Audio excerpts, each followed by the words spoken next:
Hello दोस्तों, tricks for all students में आप सभी का एक बार फिर से स्वागत है। दोस्तों, आज की इस वीडियो में हम political theory concept and debate के अंतर्गत प्रक्रियात्मक न्याय और तात्विक न्याय को काफ़ी डिटेल में कवर करेंगे। देखिए दोस्तों, political theory concept and debate के अंतर्गत आपकी एक यूनिट है न्याय, जस्टिस।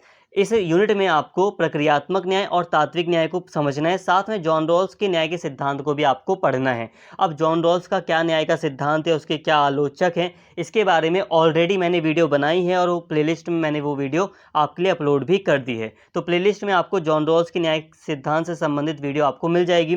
तो इसीलिए आज की जो वीडियो है वो मुख्य रूप से प्रक्रियात्मक न्याय और तात्विक न्याय के ऊपर बात करेगी और आज की इस वीडियो में हम इसी टॉपिक को कवर करेंगे। तो प्लीज़ दोस्तों, वीडियो को पूरा देखना ताकि आप सारी बातें समझ सकें। सारी की सारी यहाँ पे जो बातें हैं वो नई एजुकेशन पॉलिसी के तहत ही हो रही हैं, आपकी सिलेबस के तहत ही सारी बातें आपको समझाई जा रही हैं। तो प्लीज़ वीडियो को पूरा देखना ताकि सारी बातें आप समझ सकें।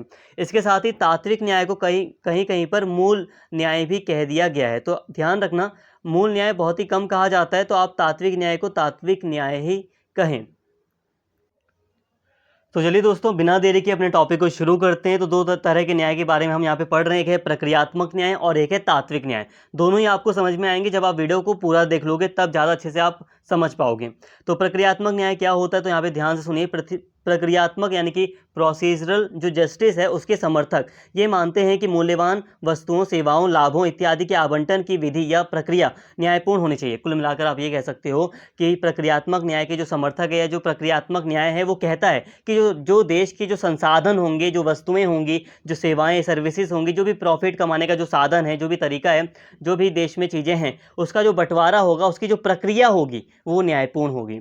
यहाँ पर ध्यान रखना, प्रक्रियात्मक न्याय ये नहीं बोल रहा कि सभी को एक बराबर संसाधन बांट दो। ये कह रहा है कि जो प्रक्रिया होगी बांटने की वो न्यायपूर्ण होगी। जैसे कि मान लो कमाने का जो तरीका होता है, जैसे कि मान लो कमाने का तरीका, मान लो आपने दुकान खोली, ठीक है, 5 लोग हैं, 5 लोगों ने अपनी अपनी दुकानें खोली हैं। तो ये जो 5 लोग हैं, इनके लिए जो प्रक्रिया होगी वो एक जैसी होगी कमाने की, ये न्यायपूर्ण होगी। थोड़ा और अच्छे से एक्सप्लेन करूँ, मान लो 5 व्यक्ति हैं, ठीक है, 5 व्यक्ति हैं, इन्होंने जनरल स्टोर खोले, ठीक है, जो खाने पीने का जो सामान होता है उसकी दुकान खोली है, ठीक है, मतलब सेम दुकानें इन्होंने खोली है। तो इन पाँचों लोगों के लिए सेम नियम होंगे, ठीक है, मतलब जो प्रक्रिया है संसाधन की बांटने की, जो आवंटन की जो प्रक्रिया है, जो कानून है, उसकी जो प्रक्रिया है वो न्यायपूर्ण होगी, वो एक जैसी होगी, उसमें भेदभाव नहीं होगा। तो अभी आपको और डिटेल में समझ में आएगा। बस आप इतना समझिए कि प्रक्रियात्मक न्याय कहता है कि जो संसाधन के बंटवारे की जो प्रक्रिया होगी, जो कानून होंगे वो न्यायपूर्ण होंगे, उसमें किसी तरह का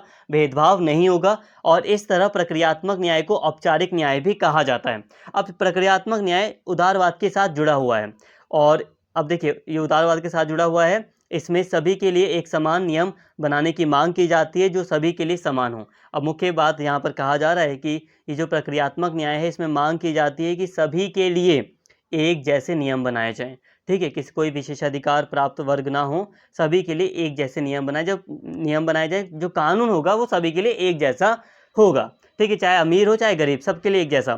इसके साथ ही क्योंकि ये उदारवाद के साथ जुड़ा हुआ है, जो प्रक्रियात्मक न्याय है, जो प्रोसीजरल जस्टिस है, ठीक है, ये उदारवाद की विचारधारा के साथ जुड़ा हुआ है। और हम जानते हैं कि उदारवाद की विचारधारा ज़्यादा से ज़्यादा कंपटीशन को बढ़ावा देती है, क्योंकि ये पूंजीवाद के साथ जुड़ी हुई है। तो इसी के तहत प्रक्रियात्मक न्याय बाजार अर्थव्यवस्था को लागू करना चाहता है। बाजार अर्थव्यवस्था में खुला कंपटीशन होता है, ठीक है, जैसे प्राइवेट सेक्टर ज़्यादा प्रभावी होता है, राज्य जो होता है उसकी भूमिका कम होती है। उदाहरण के लिए दौड़ प्रतियोगिता, जैसे कि मान लो दौड़ प्रतियोगिता हो रही है, रेस हो रही है। अब रेस में क्या होता है, रेस में जाहिर सी बात है, जो व्यक्ति जितना तेज़ी से दौड़ेगा वो उतना ज़्यादा आगे होगा। तो ये व्यक्ति की क्षमता के ऊपर डिपेंड है कि वो कितना तेज़ी से दौड़ सकता है, और जो दौड़ेगा तेज़ी से, जो आगे निकलेगा, वो विनर कहलाएगा। तो यहाँ पे निश्चित नहीं होता कौन आगे रहेगा कौन पीछे रह जाएगा, सबके लिए नियम एक है, ठीक है। और जो निरीक्षक होगा, दौड़ प्रतियोगिता का जो निरीक्षक होगा, जो देखने वाला व्यक्ति होगा, ऑब्जर्वर, उसका काम केवल या सिर्फ इतना है, देखना है कि कोई प्रतियोगी, कोई भी पार्टिसिपेंट दौड़ के नियमों का उल्लंघन ना करे, जो दौड़ के नियम है उसको तोड़े ना, ठीक है, उसका उल्लंघन ना करे। तो कुल मिलाकर आप ऐसा भी कह सकते हो कि प्रक्रियात्मक न्याय के अंतर्गत जो सरकार होती है उसकी भूमिका, उसका रोल कम रह जाता है। उसका काम बस इतना होता है कि कोई भी व्यक्ति जो नियम बनाए गए हैं उसका उल्लंघन ना करे, और सभी व्यक्तियों को उन नियमों के अंतर्गत, मतलब पूरी स्वतंत्रता होती है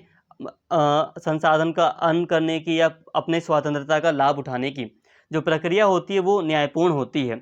आई होप यहाँ तक आपको बातें समझ में आई होंगी। नहीं भी आई तो तात्विक न्याय को जब आप समझोगे,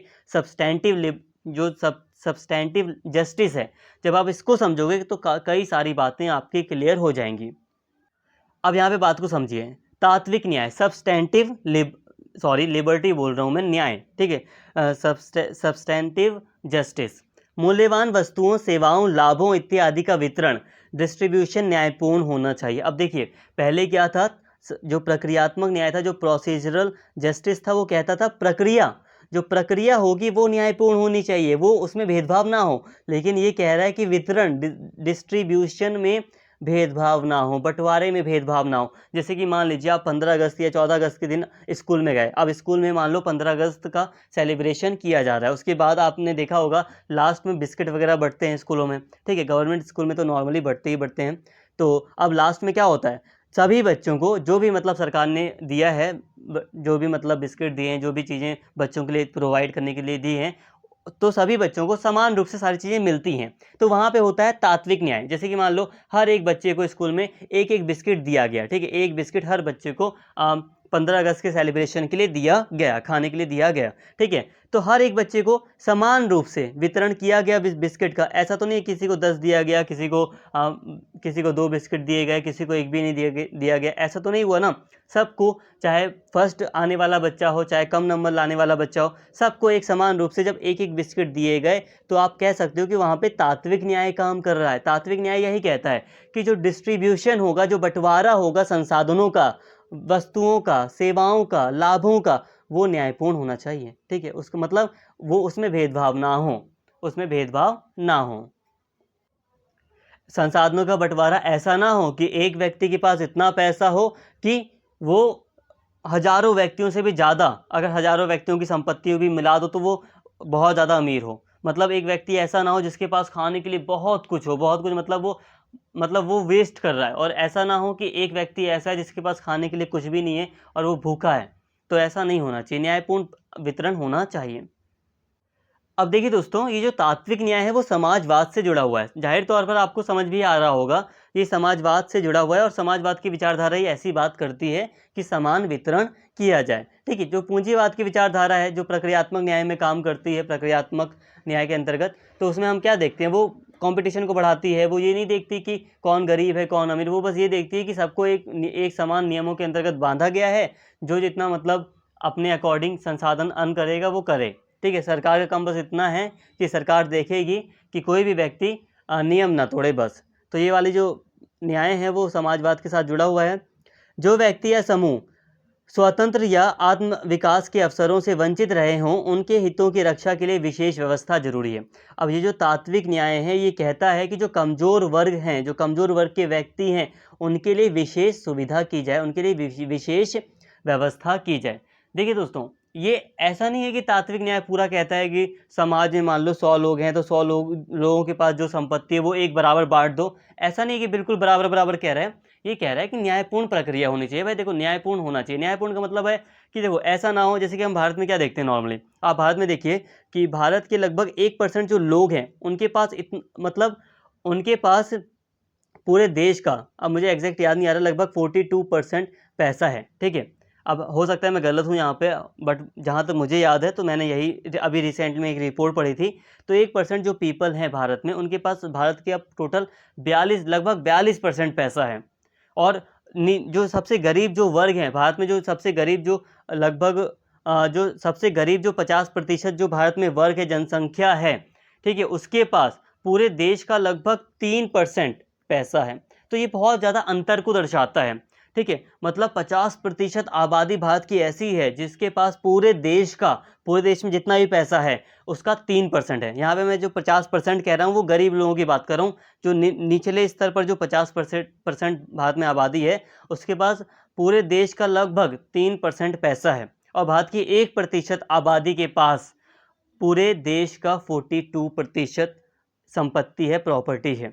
तो यहाँ पे देखिए बहुत अंतर दिखाई देता है। हालांकि वो बात अलग है कि धीरे धीरे गरीबी कम हो रही है, वो चीज़ें अलग दिखाई दे रही हैं, लेकिन यहाँ पे यही कहा जाता है कि ये जो अंतर है वो इतना ज़्यादा नहीं होना चाहिए, यही कहता है तात्विक न्याय। ठीक है, तात्विक न्याय यही कहता है कि जो अंतर है अमीरी और गरीबी में, ऐसा ना हो कि गरीब अमीर बहुत अमीर हो जाए और गरीब बहुत ज़्यादा गरीब हो जाए, इनकी जो खाई है बीच की उसमें कम अंतर होना चाहिए। ठीक है, ये है तात्विक न्याय। और तात्विक न्याय के अंतर्गत सरकार को व्यवस्था करनी पड़ती है, जैसे कि शिक्षा वगैरह के अंतर्गत सरकार, जैसे कि मान लो शिक्षा का अधिकार है, ठीक है, तो व्यक्ति को न्याय दिया जाता है। शिक्षा का अधिकार के अंतर्गत व्यक्ति को जब न्याय दिया जाएगा तो व्यक्ति के लिए व्यवस्था की जाएगी कि उसे शिक्षा मिल सके, एजुकेशन मिल सके, हेल्थ के सेक्टर में उसे हेल्थ उसकी अच्छी रह सके।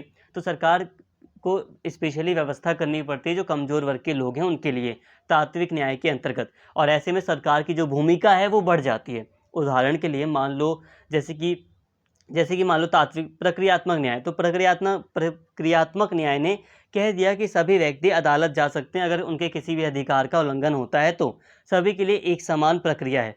लेकिन प्रक्रियात्मक न्याय में ज़्यादातर जो चीज़ें होंगी वो प्राइवेट सेक्टर के अंतर्गत आती है। प्राइवेट सेक्टर का मतलब मेरा कहने का ये है कि जैसे कि मान लो जो वकील है, तो व्यक्तियों को अपना खुद का वकील करना पड़ेगा। बहुत ही कम चांस हैं कि सरकार अपनी तरफ से सरकारी वकील उपलब्ध कराए।